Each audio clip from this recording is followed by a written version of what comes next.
Bismillahirrahmanirrahim. Resolution 4 of PowerPoint 2010. ښه څلورم نمبر دا چې موږ تاسو بیا هم فایل ټب باندې کار کوو کمانډس ان فایل ټبس او وټ از سیو اس کمانډ. ګورئ تاسو موږ تاسو پخوا سیو کمانډ مطالعه کړ. نن راځو چېرته سیو اس کمانډ موږ تاسو مطالعه کوو. ښه سیو اس is used to save a file with the following properties. سیو اس یو فایل موږ تاسو څه کوي کیپ کوي مطلب ساتي یې خو لاندې خصوصیتونه مطلب په نظر کې باید موږ تاسو ونیسو. نمبر 1 more than one name. موږ تاسو کولی شو په سیو اس کمانډ کې یو فایل ته زیات شمېر نومونه ورکړي، د یو نه زیات، دوه ورکوي، درې ورکوي، پنځه ورکوي، داسې ورپسې مخکې ځه. نمبر 2 file name length must be less than 256 character.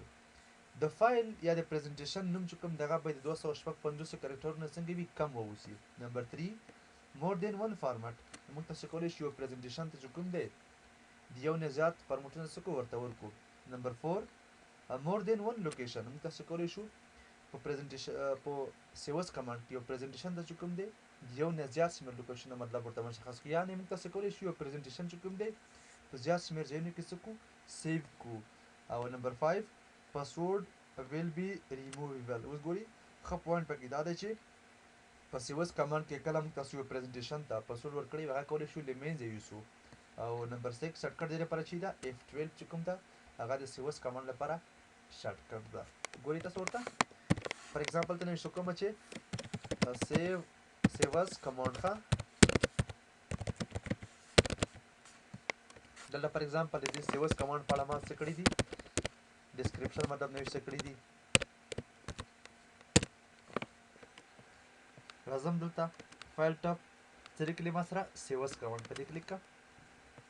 ښه هماغه سیم پروسیس دی لکه موږ تاسو چې په سیو کمانډ کې موږ تاسو ورباندې کار وکړ هماغه لوکیشن دی مطلب او هماغه فارمټونه دي خو صرف فرق دومره دی چې ته کولی شي دلته یو فایل چې کوم دی په زیات شمېر نومونو په زیات موقعیتونو او همدارنګه ورته پاسورډ هم ورکولی شي او له منځه یې وړلی شي. فار ایگزامپل زه غواړم څه وکړم همدا پاورپوینټ پریزنټیشن کې څه کومه سیو کومه دې فار ایگزامپل زه نوم ورکوم ښه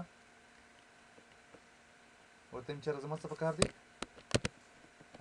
نمبر 1 ډاټ پی پی ټي ایکس سیو کا نو ما سره څنګه شو هغه سیو شو. چېرته نمبر 1 ډاټ پی پی ټي په نوم سره ما څنګه شو هغه ما سیو کو.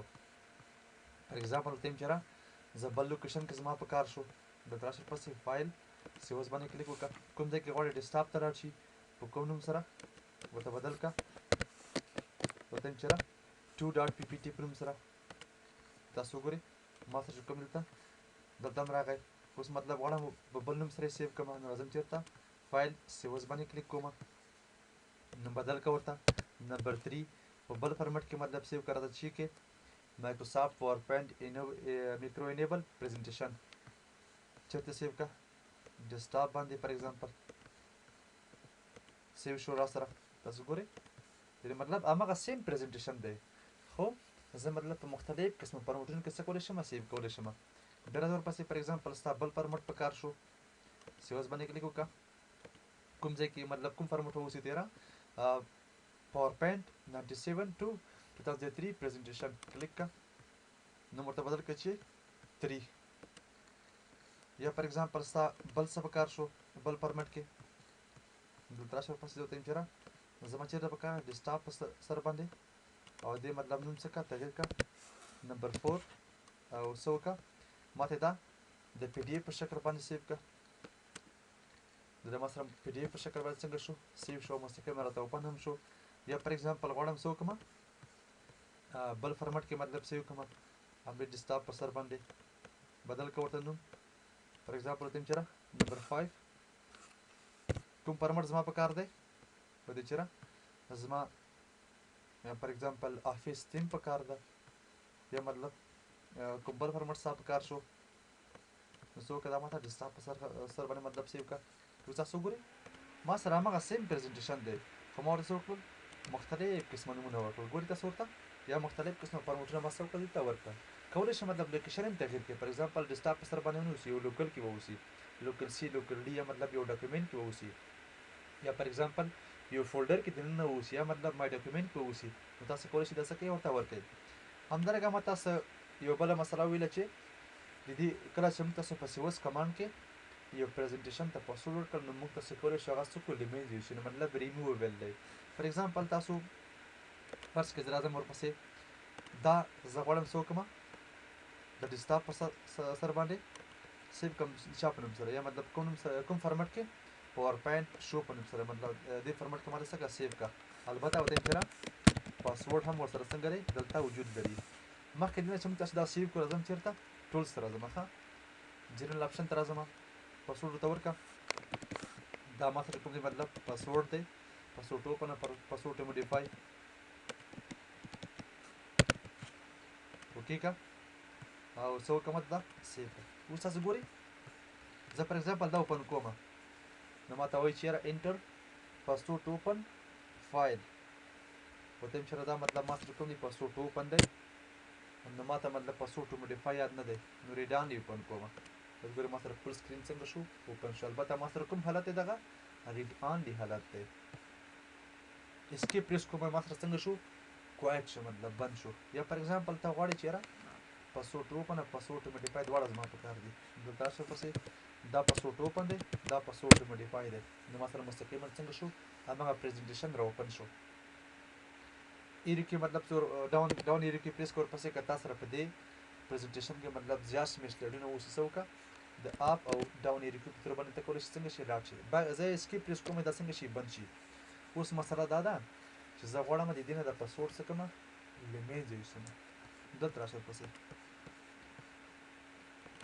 زه ورته یم چېرې زما یو پریزنټیشن په کار دی کوم یو پریزنټیشن ډیسکټاپ کې دی کوم نوم لري ورته چېرې داسې یو نوم لري چې پاسورډ پلس پاسورډ په نوم سره ما ته کوم دی دا پریزنټیشن زما په کار دی ښه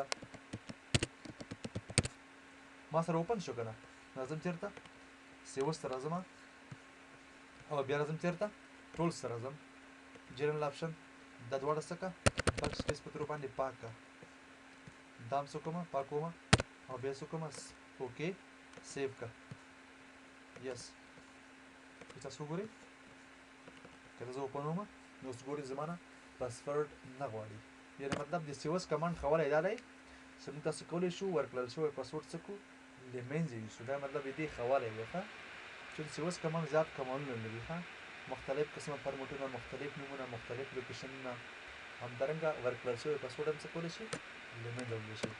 بل د همدې سیوس لپاره مشهوره شرکټ چې کوم دی هغه F12 دی ښه F12 پریس کړئ ورپسې نو تاسو کولی شئ مستقیم دا څه کوئ سیوز یې کوئ نو مطلب دې لپاره شرکټ شي دی ما سره F12 چې کوم دی هغه د سیوز لپاره مطلب شرکټ دی. نو دا زموږ تاسو سره سیوس کمانډ چې موږ تاسو مطلع کړ.